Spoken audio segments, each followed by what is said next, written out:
Hello team, we are back. We're back. After a long period of mourning the loss of, not so much the loss of Gareth Southgate, who I did love, but mourning the loss of Euro 2024's final. That's a shame. But I'm back now. Hey, guess what? I was right. Carsley was a great option to be appointed. He has been appointed as interim manager. And it looks like he's probably going to be appointed permanent manager. I'll just take a swig. Not because they've said that, but because it's clear that if he performs well, why would they fucking get rid of him? Why would they get rid of him? And quite right too, because I think he's, like I said in the previous video a couple of weeks ago, he's won with England in a tournament. Enough said. And if there's one thing Pep Guardiola hasn't done, it's that. So, this is the old squad that the old Carsley's picked. Let's go through some notable notable story points. Goalkeepers, pretty much bang the same as Southgate has picked in the past. There's not a massive trough of keepers to pick from. It looks like Pickford is going to remain number one. I would say Nick Pope is just a realistic pick as Aaron Ramsdale, and so it's a much of a muchness really. I actually thought he was going to pick Trafford because he worked with him in the 21s and blah blah, but fine. I think it doesn't make sense to not play Pickford. Trent's listed as a defender instead of a midfielder. Good decision.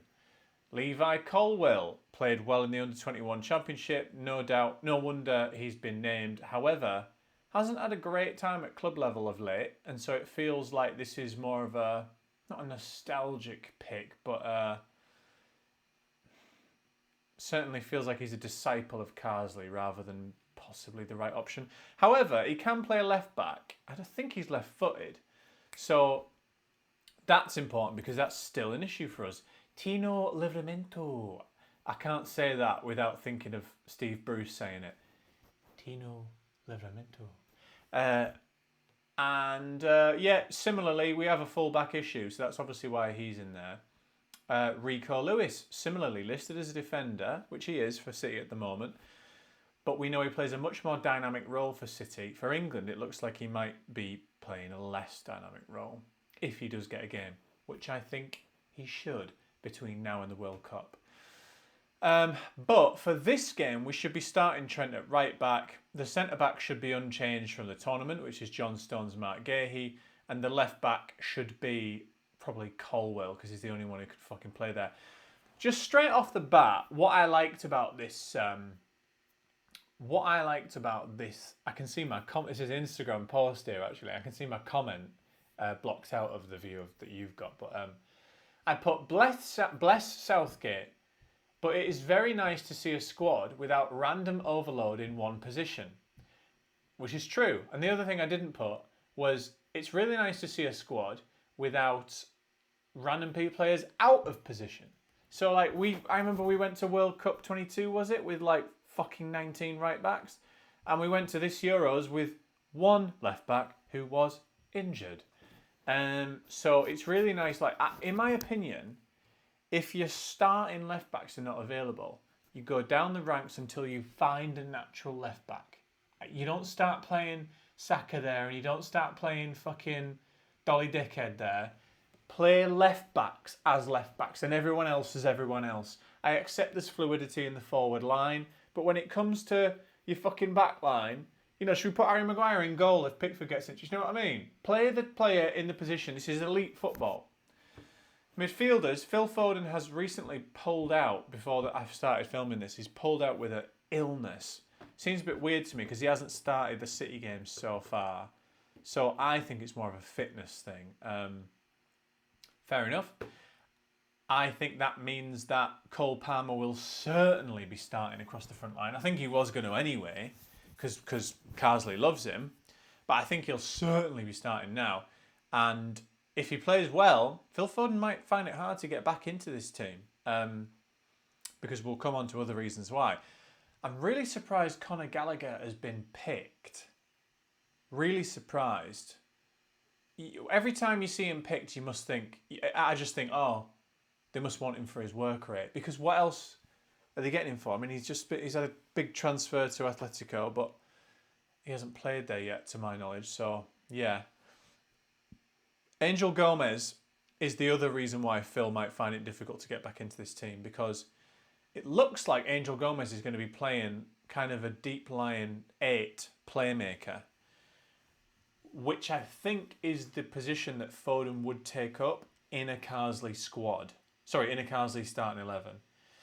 Palmer's going to be coming off the right. Declan's going to be sitting, or maybe pushing, and maybe Angel Gomez is going to be sitting. But that midfield feels like you can kind of see how it's going to look, and Phil Foden might not be able to get back in. If they start to perform well, if Angel Gomez gives Declan the ball-playing midfield partner that he needs, I mean, that could be curtains for Phil for a while, because he's not going to get put back on that left wing with Carsley's tactical astuteness. So I'm seeing our starting midfield out of these lot as being, I mean, it suggests that he might be playing Cole Palmer as an 8, which would be incredible. I haven't even mentioned Morgan Gibbs-White because I don't really know anything about him. Just getting a call. Do you want to do this call with me? Hold on. Hello? Hello?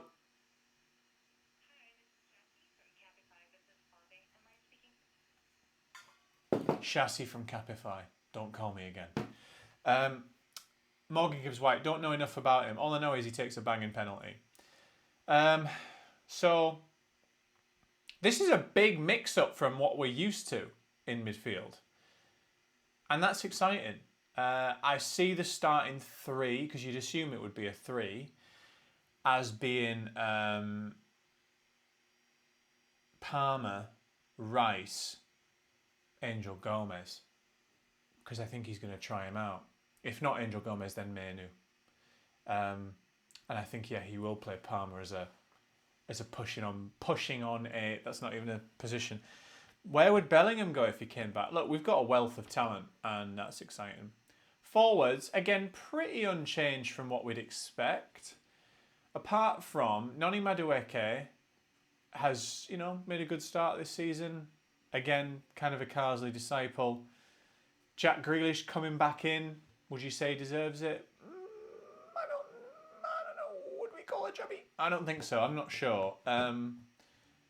But we've got great talent up here. It looks thinner, but that's because we're not listing Cole Palmer there now, and we're not listing Phil Foden there. And that shows a difference in the tactical approach from Carsley. But, when you think about giving Anthony Gordon a proper go, which he wasn't at the Euros, for example, Jack Grealish on form, that's an exciting forward line. Do you know what I want to see from this? I just want to see a team that is built around a system rather than a set of players. And what I mean by that is, you want your best players in the team, yes, but you want them to play in a system that suits them. So you don't just want to stick Phil Foden on the left wing because he's Phil Foden. You don't stretch that far. There's limits to that saying of best players in the team. And the whole best players in their best position thing doesn't mean that you then squeeze other best players in positions that aren't their best position. So Harry Kane starts up top. We know this. Now, maybe Ollie Watkins partners in. Maybe that's an option. You feel like Saka would be on the right, but maybe there'll be a different approach there. What I'm saying is, I'm not Lee Carsley, but we need to find the system that works for Harry Kane, Jude Bellingham when he comes back, and Declan Rice. Because that's the spine of our team. That is the spine of our team. And if you're looking at this, you would say the ones that you would hope could unlock that are Angel Gomez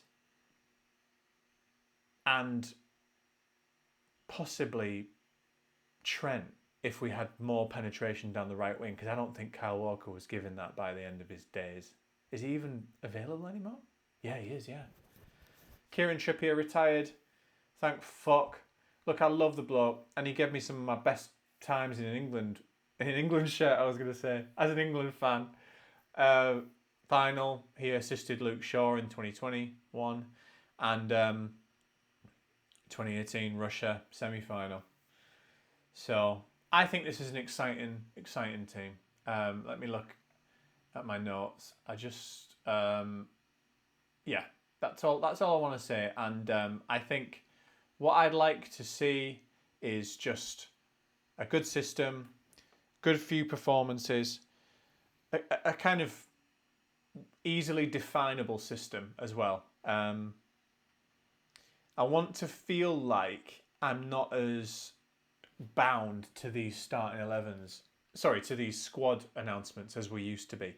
It used to be, even under Southgate, with more of a definable system than people before him, it used to be like, oh, well, if we don't have so-and-so and so-and-so, how are we going to tick? I want to feel like, yes, Jude starts in X position, and yes, Harry starts up top, and yes, we want Saka on the right, but if they're not there, how do the replacement players fit into the defined system that we have? How do we continue to play the same football and not be at the detriment of a player out of position, for example? I want players in their position, and I want players also for that position coming up from behind, whether they're the best players in Europe or not. That's why I like this pick of Angel Gomez. It shows that he's willing to push the boat out. So you'd think if you're Tomori or someone like that, you're feeling a bit perkier because you might feel like you get a look at, you know. That's enough for today. I just wanted to check in because I said on my last video, I'll be here, I'll be back, and I will. And I'm going to be there watching the game on Saturday. And I'll probably do a video after those 2 games to check in again and just say, this is the status of England. Thanks very much. See you soon.